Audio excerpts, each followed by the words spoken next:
ডিব্ৰুগড় নাট্য মন্দিৰত উপস্থিত সকলো সাংবাদিক বন্ধুসকলক সংগঠনৰ তৰফৰ পৰা আন্তৰিক অভিনন্দন জ্ঞাপন কৰিছোঁ। আজি আমি এই সংবাদমেলখন আয়োজন কৰিছোঁ আৰু আপোনালোকক নিমন্ত্ৰণ জনাইছিলোঁ আৰু আপোনালোকে আমাৰ মাজত আহি উপস্থিত হৈছেহি। ভাৰতবৰ্ষৰ প্ৰধানমন্ত্ৰী নৰেন্দ্ৰ মোদী ডাঙৰীয়াৰ যি সপোনৰ আঁচনি জল জীৱন মিছন, এই জল জীৱন মিছন এটুপি বিশুদ্ধ পানী জনসাধাৰণৰ দিয়াৰ স্বাৰ্থত যি আঁচনিখন কেন্দ্ৰীয় চৰকাৰে উত্থাপন কৰিছিলে, এই আঁচনিখনৰ লগত আজি অসমৰ ঠিকাদাৰসকল জড়িত আছিলে আৰু যি কামৰ বিনিময়ত যি টকা আমি পাব লাগে, ইতিমধ্যে 21 চনৰ পৰা এই জল জীৱন মিছনখন আৰম্ভ হৈছিলে। 21, 22, 23 খুব সুন্দৰভাৱে চলিলে আৰু ঠিকাদাৰসকলে এই টকা পাই আছিলে। তাৰপিছত 24 আৰু 25 বৰ্ষৰ আমাৰ যিখিনি ঠিকাদাৰসকলে প্ৰাপ্য টকা পাবলৈ হোৱা নাই। কথা হ'ল কি, এই জল জীৱন মিছনখন যি আঁচনি আমি ঠিকাদাৰে বিভিন্ন অসমৰ ঠিকাদাৰসকলে বিভিন্ন চ'ৰ্চৰ পৰা তেখেতৰ মূলধন লগাই এই আঁচনিখন তেখেতসকলে সম্পূৰ্ণ কৰিছিলে। কিন্তু সম্পূৰ্ণ কৰাৰ বিনিময়ত চৰকাৰে আমাক যি ধৰণে ঠিকাদাৰসকলক এই আঁচনিখনৰ বিনিময়ত আমাক টকা দিব লাগিছিল, আমি আজি সেই টকা দিয়াত চৰকাৰ ব্যৰ্থ হৈছে। 24 চনৰ যিহেতু পূজাৰ সময়ত আমি টকা পোৱা নাই, তাৰ পৰা মাঘ বিহু আহিলে, বহাগ বিহু আহিলে আৰু আজি পৰ্যন্ত ঠিকাদাৰসকলে যিমানখিনি পইচা পাবলগীয়া আছিলে, সেই পইচাখিনি আমি চৰকাৰৰ পৰা পোৱা নাই। সেয়েহে আজি আমি সংবাদ মাধ্যমৰ জৰিয়তে চৰকাৰক আমাৰ যি দুখৰ বেদনা, ঠিকাদাৰসকলৰ যি দুখৰ বেদনা আমি জনাব বিচাৰিছোঁ। এতিয়া আমি দেখিছোঁ যে চৰকাৰে আমাৰ যিখন আঁচনি জল জীৱন আঁচনি আজি 21 চনতেই ফাইনেল বিলো প্ৰচেছ চলি আছে, কিন্তু 2-3 বছৰ যি আজিলৈকে পৰি আছে, ফাইনেল হোৱা নাই। এই স্কিমবিলাক আকৌ এটা দিশলৈ ৰূপান্তৰিত হৈছে। আপোনালোকে জানে যে আমি নিজেই এটা ঘৰ আমি ৰিপেয়াৰিং কৰাৰ পিছত, ৰং তেল মৰাৰ পিছত 2 বছৰ পিছত সি যেনে হ'লেও পুৰণা হৈ যায়। এতিয়া বাৰে বাৰে চৰকাৰে আমাক বিভিন্ন SOP উলিয়াই আছে যে এইটো কৰিব লাগিব, এইটো কৰিব লাগিব, এইটো দিব লাগিব, এইখিনি কৰিব লাগিব। তেনেধৰণে SOP দি আজি পৰ্যন্ত তেওঁলোকে এই বিল যি আমাৰ ঠিকাদাৰসকলক বিল দিব লাগে, দিবলৈ তেওঁলোকে সক্ষম হোৱা নাই। এতিয়া আমি দেখিছোঁ আমাৰ এই আঁচনিখনত কি থাকে। সদ্যহতে এই আঁচনিখনত থাকে অভাৰহেড টেংক, যিটো আমি লোহাৰৰ ষ্ট্ৰাকচাৰ থাকে। এই ষ্ট্ৰাকচাৰটো আজি যদি আমি 21 চনৰ 22 চনতে যিসকলে বনাইছে, 22 চনত আমাৰ ঠিকাদাৰসকলে বনাই দিলে। বনোৱাৰ পিছত 80% পইচা গভৰ্ণমেণ্টক ঠিকাদাৰসকলে বিল দিলে। বিল দিয়াৰ পিছত 80% বিল দিয়াৰ পিছত ফাইনেল 20% আমাৰ যি থাকি যায়, সেই বিলটো ধৰক এতিয়া 24 চনত কোনোবাই লগাইছে, কোনোবাই 25 চনত লগাইছে, কিন্তু সেই ষ্ট্ৰাকচাৰটো বৰ্তমান যি পেইণ্টৰ অৱস্থা, লাহে লাহে দিনে দিনে আজি 2-3 বছৰ যায়, ৰ'দ বৰষুণ পৰি পানি যেনে হ'লেও বেয়া হ'ব। ইয়াৰ কাৰণে আমি ঠিকাদাৰসকল ৰেছপনচিবল নেকি? যদি ঠিকাদাৰসকলক সেই ৰানিং বিলতে যদি পইচা দিলেহেঁতেন, তেখেতসকলে এই ঠিকাদাৰসকলে এই ষ্ট্ৰাকচাৰটো তেওঁলোকে ধুনীয়াকৈ যি কৰি দিছে, সেই অৱস্থাতে আমি চৰকাৰক ধন্যবাদ দিব পাৰোঁ। এতিয়া এনেকুৱা হৈছে যে আজি 21 চন, 22 চনত, 23 চনত যিসকলে কাম কৰি 80% বিল দিলে, স্কিমবিলাক পুৰণা হৈ গৈ আছে। পুৰণা হৈ যোৱাৰ ফলত সেই পুৰণাবিলাক বাৰে বাৰে ৰিপেয়াৰিং কৰি থাৰ্ড পাৰ্টিক ফটো দিব লাগে, আগত এখেতক ডিপাৰ্টমেণ্টক ফটো দিব লাগে। ফটো মাৰিবলৈ যাওঁতে আপুনি পুৰণা ফটো এখন আপুনি দিব নোৱাৰে, তাক আকৌ ৰং তেল মাৰিবলৈ বাৰে বাৰে যি ঠিকাদাৰসকলক ব্লেকমেইল কৰাই পানি ডিপাৰ্টমেণ্টে ৰিপেয়াৰিং কৰি আছে। এই সংক্ৰান্তত আমি তেখেতসকলক প্ৰতিবাদ জনাইছোঁ যে এনেকুৱা ধৰণৰ টুপি পিন্ধা, এনেকুৱা ধৰণৰ আমাক টুপি পিন্ধাই থাকিলে আমি কেতিয়াও ক্ষমা নকৰোঁ। আজিৰ সংবাদমেলত উপস্থিত আমাৰ সদৌ অসম জনস্বাস্থ্য কাৰিকৰী বিভাগৰ সন্মানীয় সভাপতি ডাঙৰীয়া, আজিৰ এই সংবাদমেলত উপস্থিত সদৌ অসম জনস্বাস্থ্য কাৰিকৰী বিভাগৰ সন্মানীয় যুটীয় সম্পাদক অপূৰ্ব লাহন ডাঙৰীয়া, ৰূপক গগৈ ডাঙৰীয়া প্ৰমুখ্যে জনস্বাস্থ্য কাৰিকৰী বিভাগৰ সকলো ঠিকাদাৰ বন্ধুসকল, লগতে বৃহত্তৰ প্ৰেছ ক্লাবৰ সন্মানীয় আপোনালোক আটাইকে আমি সদৌ অসম জনস্বাস্থ্য কাৰিকৰী বিভাগৰ তৰফৰ পৰা আন্তৰিক শুভেচ্ছা জ্ঞাপন কৰিছো। 2019 চনত আমাৰ ভাৰতবৰ্ষৰ যশস্বী প্ৰধানমন্ত্ৰী নৰেন্দ্ৰ মোদী ডাঙৰীয়াই এখন অভিলাষী আঁচনি দেশত ৰূপায়ণৰ কথা ঘোষণা কৰিছিল। 2019 চনৰ 15 আগষ্ট তাৰিখে সেই অনুসৰি সমগ্ৰ দেশতে প্ৰত্যেকৰ ঘৰে ঘৰে জল জীৱন মিছনৰ অধীনত পানী যোগানৰ ব্যৱস্থা কৰা হৈছিল। আৰু আমাৰ অসমতো সেই তেতিয়াৰ পৰাই অসমৰ গাঁৱেই হওক, অসমৰ চাহ বাগিচাই হওক, অসমৰ নগৰেই হওক, সকলোতে প্ৰত্যেক ঘৰে বিশুদ্ধ খোৱা পানী পায়, তাৰ বাবে অসমতো এই জল জীৱন মিছনৰ কাম আৰম্ভ হৈছিল। সেই অনুসৰি আমাৰ দৰে অসমৰ নিবনুৱা যুৱকসকলেও জল জীৱনৰ কামত, ঠিকাভিত্তিক কামত অংশগ্ৰহণ কৰিছিল। প্ৰথম অৱস্থাত ঠিকেই আছে। প্ৰথম অৱস্থাত জল জীৱন মিছনৰ যি পুঁজি, সেই পুঁজি চৰকাৰে খুব সুন্দৰভাৱে আবণ্টন দি আহিছে। কিন্তু পৰৱৰ্তী সময়ত আজিৰ পৰা 1.5 বা 2 বছৰ আগৰ পৰা জল জীৱনৰ পুঁজি অহাটো চৰকাৰে হঠাৎ বন্ধ কৰি দিলে। বৰ্তমান আমাৰ ঠিকাদাৰসকলৰ, আমাৰ দৰে অসমীয়া নিবনুৱা যুৱকসকলে যি আশা লৈ এই ঠিকাভিত্তিক কামত অংশগ্ৰহণ কৰিছিল,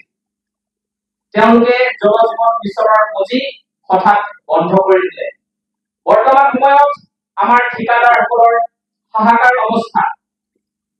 আমি এই যে ঠিকাদাৰসকলে জল জীৱন মিছনত কাম কৰিছিলো, আটাইখিনি ধন আমাৰ নিজৰ নহয়।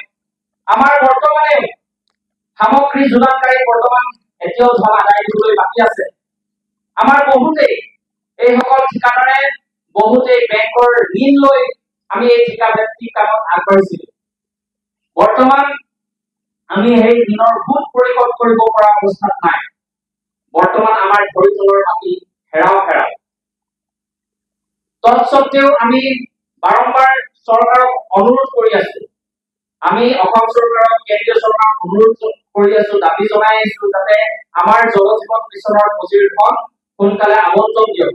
আৰু এই কথাও কৈছো, আপোনালোকে আমাৰ জল জীৱন মিছনৰ বিলৰ ধন কেতিয়া আদায় দিব, অন্তত সেই কথা আপোনালোকে স্পষ্ট কৰক। তৎসত্বেও কিন্তু অসম চৰকাৰেই হওক বা কেন্দ্ৰীয় চৰকাৰেই হওক, মাননীয়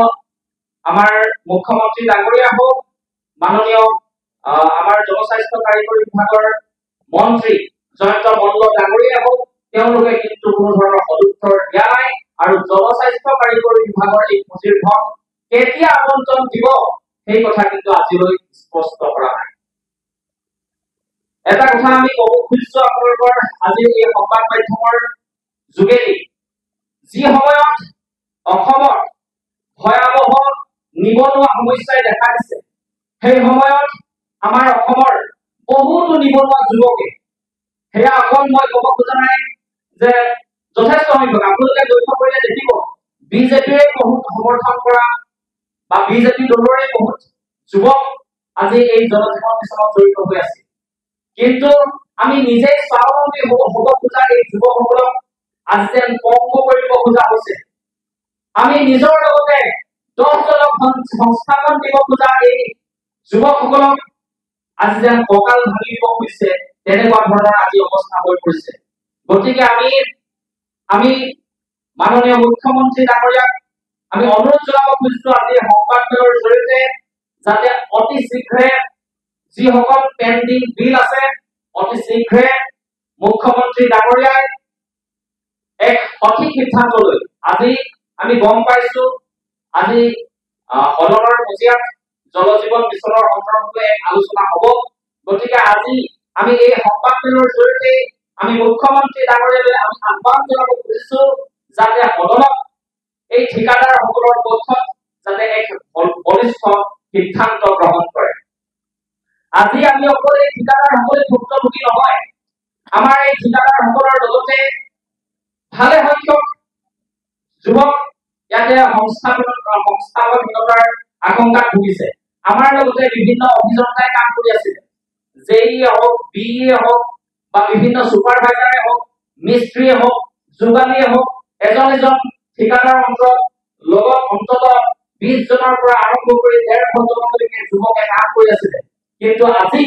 এই জল জীৱন মিছনৰ পুঁজি মোকলাই দিয়াৰ ক্ষেত্ৰত আজি সেই সকলেও কিন্তু সংস্থাপনহীনতাৰ আশংকাত ভুগিবলগীয়া হৈছে লগতে আমাৰ এই ঠিকাদাৰসকলৰ আমাৰ এই নিবনুৱা অসমীয়া ঠিকাদাৰসকলৰ ভৱিষ্যত অন্ধকাৰৰ দিশে গতি কৰিছে গতিকে আমি অনুৰোধ জনাম পুনৰবাৰ অনুৰোধ জনাব খুজিছো মুখ্যমন্ত্ৰী ডাঙৰীয়াক যেহেতু আমি সকলোৱে জানো অসমৰ ৰাইজে কয় আপুনি অসমৰ এজন দক্ষ মুখ্যমন্ত্ৰী গতিকে এজন দক্ষ মুখ্যমন্ত্ৰী হিচাপে আপোনাৰ দক্ষতাৰে যেহেতু আপোনালোকৰ শ্লোগান সবকা সাথ সবকা বিকাশ গতিকে সবকা সাথ সবকা বিকাশ যেতিয়া হ'ব লাগে এই ডাক্তৰ ইঞ্জিনিয়াৰ শিক্ষকৰ দৰে আমাৰ ঠিকাদাৰসকলৰো দেশ নিৰ্মাণত অৱদান আছে গতিকে আমি ক'ব খুজিছো এই দেশ নিৰ্মাণত অৱদানকাৰী এই ঠিকাদাৰসকলৰ যি পেন্ডিং বিল সেই বিল অতি শীঘ্ৰে মাননীয় মুখ্যমন্ত্ৰী ডাঙৰীয়াই যাতে অতি শীঘ্ৰে মোকলাই দিয়াৰ ব্যৱস্থা কৰে তাৰ বাবে আমি বিনম্ৰভাৱে আহ্বান জনাব খুজিছো বিনম্ৰভাৱে অনুৰোধ জনাব খুজিছো গতিকে এয়াই কম আজিৰ বিধানসভাত যাতে সদনৰ মজিয়াত এই জল জীৱন মিছনৰ হৈ যাতে এক বলিষ্ঠ সিদ্ধান্ত যাতে মুখ্যমন্ত্ৰী ডাঙৰীয়াই বা মুখ্যমন্ত্ৰীৰ কেবিনেটে গ্ৰহণ কৰে সেয়া আশা কৰি আজিৰ এই মোৰ বক্তব্য ইমানতে সামৰিছো মুখ্যমন্ত্ৰী ডাঙৰীয়াক অনুৰোধ জনাইছো যাতে আমাৰ অনাদায় বৰ্তমানলৈকে কৰি আছে আমাক দিয়া নাই বিভিন্ন অজুহাত দেখুৱাই পেলাই আৰু সেই অজুহাতখিনি আমি যিমানখিনি পাৰোঁ কাগজ পত্ৰ জমা দি অলৰেডি কৰিছোঁ বহুতখিনি গুৱাহাটীৰ পৰা হৈ পেলাই যোৱা বছৰে ঘূৰি আহিছে আমি এইটো পইচাখিনি তেনেকৈ পোৱা নাই যোৱা বছৰ 25% কাৰ্ডত দিছিলে তাৰ পাছত কিনিবলৈ পালোঁ 10% দিছে এতিয়া বাকীখিনি অনাদায় বিল আছে তাৰ লগতে যিখিনি ফাইনেন্সিং অলৰেডি হৈ গৈছে সেই সকলোখিনি বিল আমাক অতি শীঘ্ৰে কেতিয়া হ'ব লাগে স্পষ্ট কৰি দিয়ক চৰকাৰৰ ক্ষমতা আৰু মুখ্যমন্ত্ৰী ডাঙৰীয়াই সেই গোটেই বিষয়টো অতি গুৰুত্ব সহকাৰে যাতে লৈ আমাৰ যাতে জীৱন আৰু জীৱিকা বচাই দিয়ে আমাক যাতে জীয়াই থাকিবলৈ এটা সুবিধা আছে কাৰণ আমি অলৰেডি বহুত সংকটত পৰিছোঁ আৰু বেছি সংকটলৈ গ'লে আমাৰ বৰ বেয়া অৱস্থা হৈছে সেইখিনিকে অনুৰোধ জনাই মই সকলোকে মই আজি ইয়াত অহাৰ কাৰণে মই সকলোকে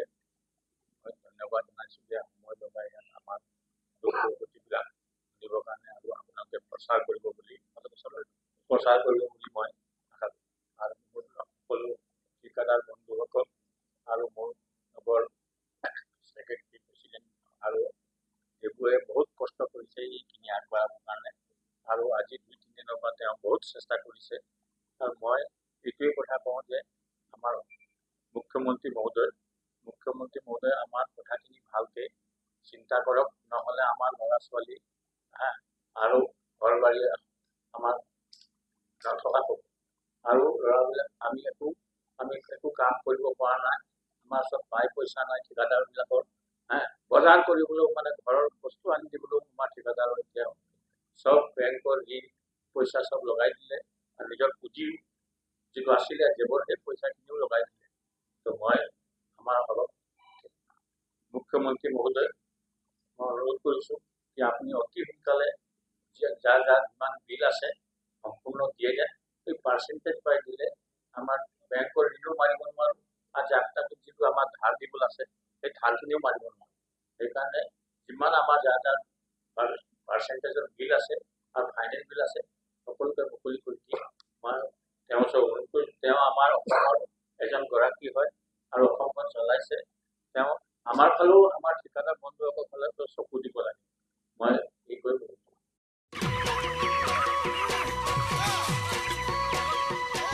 অতি কম দিনতেই একোটা এনেকুৱা হৈ যায় মই যে বিয়মৰ দানা খুৱাওঁ আপোনালোকেও বিয়মৰ দানা খুৱাওক আৰু কম দিনতেই অধিক মুনাফা লাভ কৰক